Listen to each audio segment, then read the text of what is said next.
So Canada is making some significant changes to the existing immigration policies, starting with applications for work permits while within Canada, also the reduction of temporary foreign workers, and permanent residency. Take a look, and then we'll talk about it further. The Fed set a target each year for the number of people who can get PR, and it has absolutely exploded under the Liberals. 296,000 people were given PR in Canada back in 2016. Now that number is up to 500,000, a 59% increase. But it's not just PR. The Liberals did announce that they are cutting back on the number of workers who are allowed to come into Canada temporarily for low-wage jobs, and are also looking at reducing the number of high-skilled temporary workers. We no longer need as many temporary foreign workers. We need Canadian businesses to invest in training and technology and not increasing their reliance on low-cost foreign labor. It's not fair to Canadians struggling to find a good job, and it's not fair to those temporary foreign workers, some of whom are being mistreated and exploited. We are tightening the rules and restricting eligibility to reduce the number of low-wage temporary foreign workers in Canada. Those who would complain about worker shortages, here's my message. There is no better time to hire and invest in Canadian workers. In August 2020, the Trudeau government said, we have a labor shortage. And as a result of that, they said, we're going to implement these policies and we're going to allow immigrants to come in to fill that gap. That resulted in rapid population growth, with over 97% of the growth being immigrants. And of those immigrants, the vast majority of them were from India. And they have come in and have dominated the workforce. The second largest group is Nigerians, with just around 18,000. Now the government is saying, we need to clean this up because this has caused a housing shortage because they didn't build as many houses versus the amount of immigrants that are currently in Canada, which is well over 1 million. They only built 250,000 homes. That's a problem as well as a result of this policy. So as I said, now they're trying to clean it up. So now they've relaxed all of these policies. That is also going to cause at least 70,000 immigrants to be facing the risk of being deported after they're done with their schooling, because they're not going to have the ability to apply for working permits in Canada.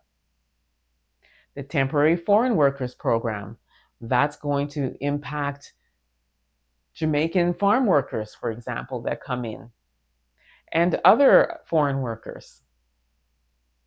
They have said that companies have misused this program and they were only hiring immigrants so that they can pay lower wages. So they weren't hiring skilled Canadians and paying what they should be paying for these jobs. So there was an exploitive thing also going on. So all of this basically has been a big mess.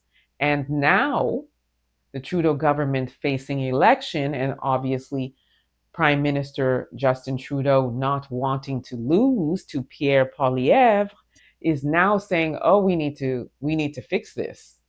And now we're saying, Canadians, you deserve to be working. And also saying, mentioning the mistreatment of the migrant workers, when this has been going on and still continues to go on. But now it's a problem because they're getting a lot of heat by Canadians.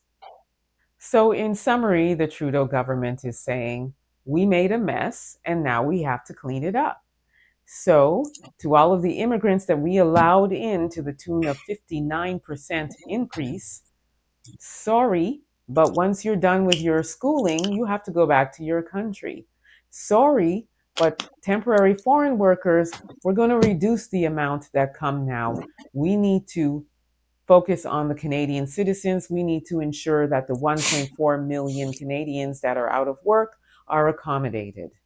And that's really what it boils down to, which is unfortunate for a lot of immigrants that come here and want to make a better life for themselves and for their families.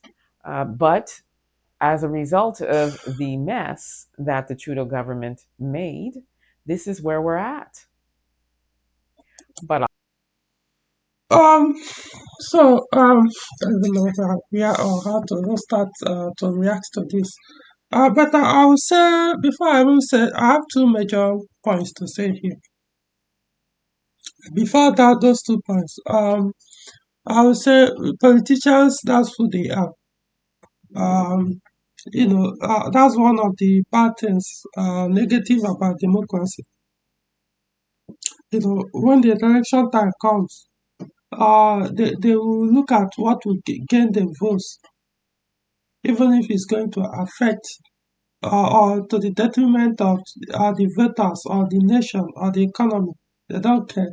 But because they always know that majority are ignorant and most times very stupid, so they will play on the emotions and then tell them what will they make them, or they will be good to their ears for them to gain the votes.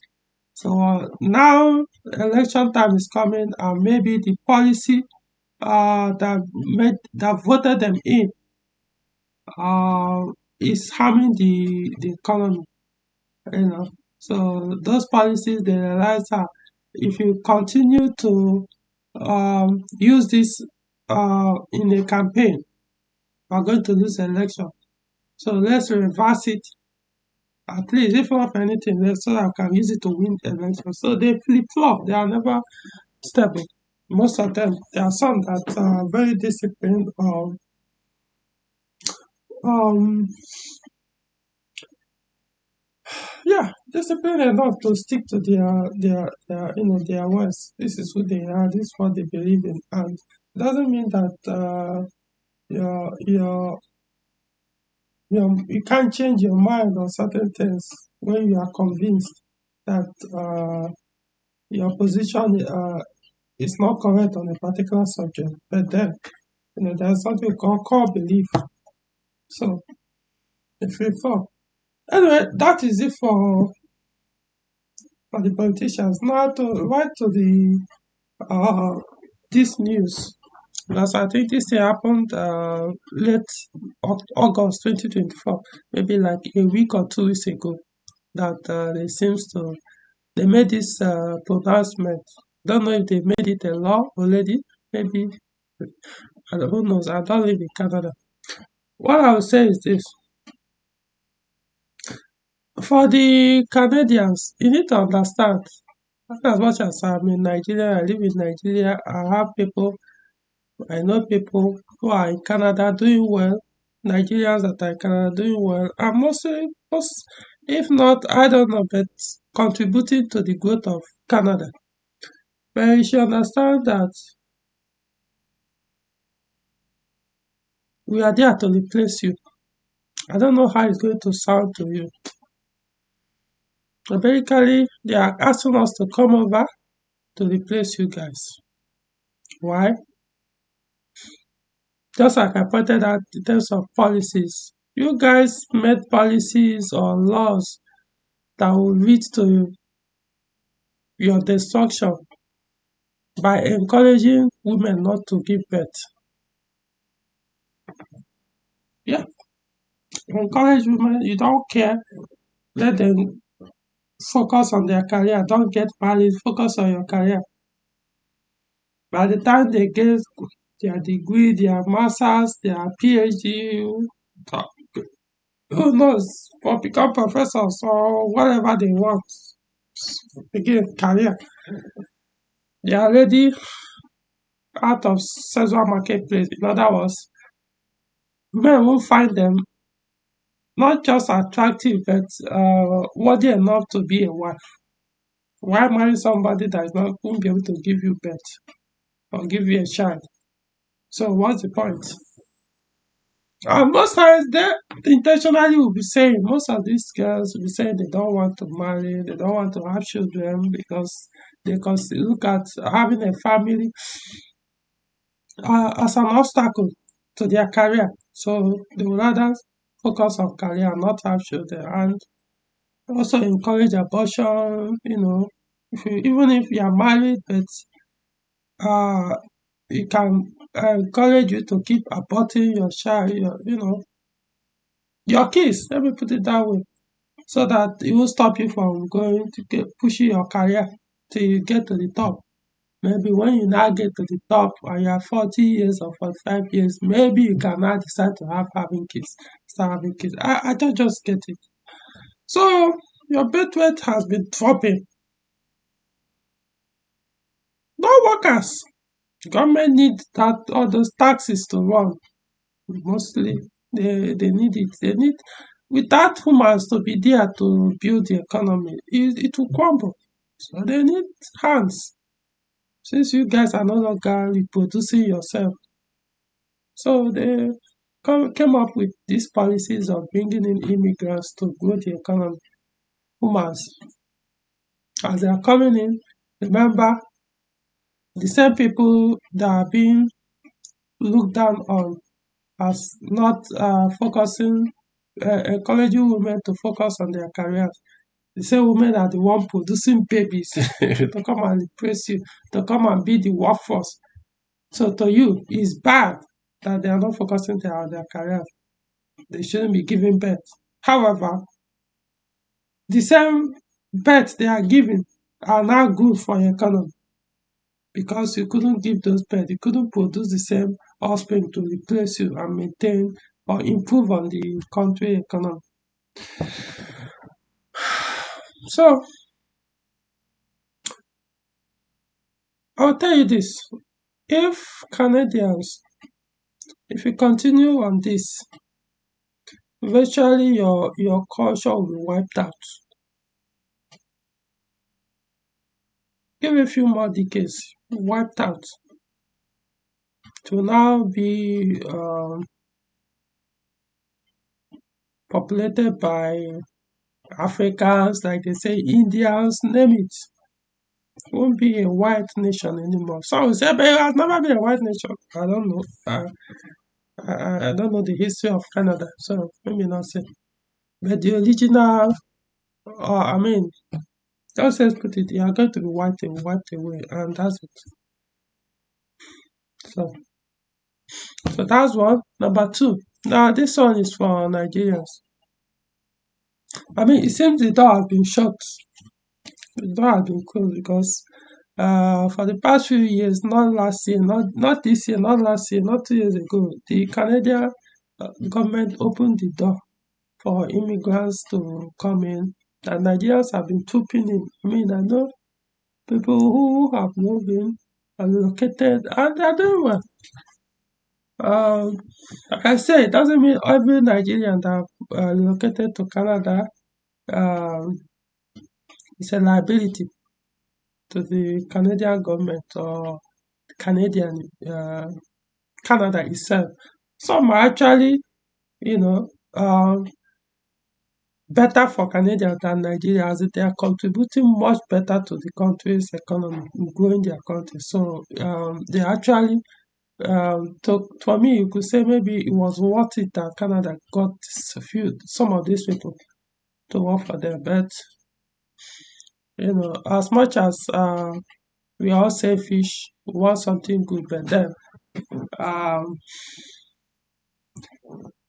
let's also look at it from a pragmatic way that, I mean, if you're a Nigerian and Nigeria is doing very well, it's a developed country, and there are not much work, and then suddenly um, all those countries surrounding Nigerians, they started trooping in millions, in millions.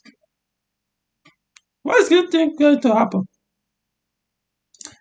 The companies, instead of hiring you, the citizens that will demand higher pay, those people coming in as immigrants that are very desperate to make a living, they are going to accept that job, like even if it's a pay, even if you are not going to pay them, as long as you give them where to stay. If maybe the company has a residential place, the company has a residential house, please give me house, don't pay me, let me be staying here. Maybe I work in the morning in your company, don't pay me, but as long as you can give me accommodation, fine.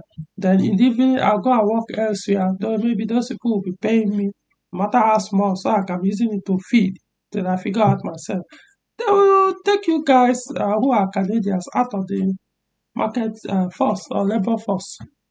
Nobody will hire you again because there are people who are willing to do it for free or very cheap. So you automatically will become unemployed. So that's just the honest truth. So Nigerians, the door seems to have been closed. I really don't know others. I would say I don't know much about the policy. I think it says people who are going there to go and study, but that's for schools. It means you don't have you don't have opportunity after school to stay behind. Then the second one is something. It's a temporary visa or some people that come in for low wages or low this thing, temporary visa, work visa or something. For low skilled work. Those people they will ask them to go back. I don't know. And the high skilled one, something else again. My point is it seems the policy they've now restricted it. Um what she is saying, it appears the low skilled work immigrants may with the students after their studies may have to be forced to go back home or be deported, something like that. But the high skilled ones, maybe those ones they will not touch them. And except that new ones will not be able to come in again as high skilled workers. So in other words, the door basically is closed. So of course eventually they might still give visa, okay, but it means it's going to be tough now to get a Canadian visa. That's what I could get here, unlike before. Hey, they are. This is for their own well-being. It's possible that this is not their twin. That they might change their mind once they win election. Who knows? But they have to win election, so they know that people are now angry. Canadian citizens are angry that immigrants are taking over their work, taking over their focus is now on them. The welfare is that government give produce welfare for them than these citizens. Like she said, housing, 200 and something thousand housing built for immigrants seems not to be enough. Imagine if those houses were built for the citizens, why wouldn't it supposed to focus more on the citizens than non-citizens? I mean, why would I say otherwise? Simply because going to benefit me. It's about what is right. Imagine if you're in Nigeria and your Nigerian government will start building hundreds of thousands of houses, giving it out to free non-Nigerians who are coming in millions to take over our work. I think we'll be happy when most of Nigeria don't have houses. They can't even afford to pay for a one bedroom. As in one, even half a room, and you are giving it out for free to other non-Nigerians who are not paying taxes. This at the moment they are coming in. So um maybe you could look at other places next time. At least now you understand that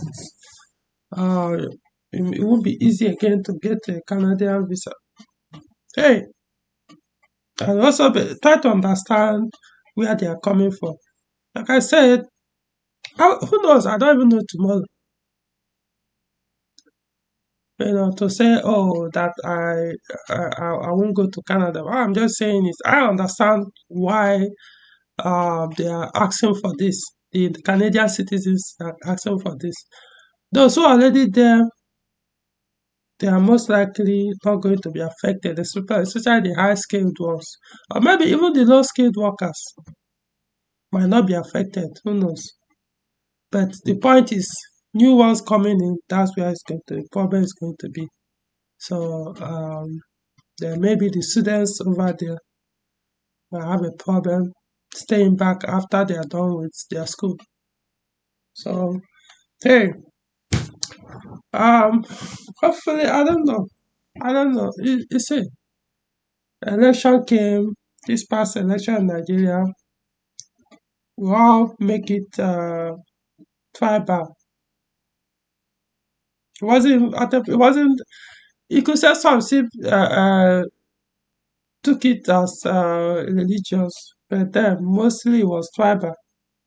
It has gone. Now everybody is feeling it.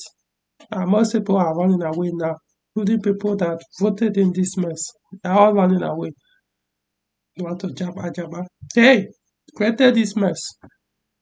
If you can fix Nigeria, you won't have need to be going out to another country. We have all the resources to be greater than even Canada. Yes, Nigeria has more than you can think of to be richer than Canada. An average Nigerian, not just ah. So if we can fix Nigeria, I don't see the need for us Nigeria to be tooping out the droves for survival. That's even why I see it now. It's basically for survival. It's not even for greener pastures anymore. To survive. Okay, so that's what I have on this, and see another video.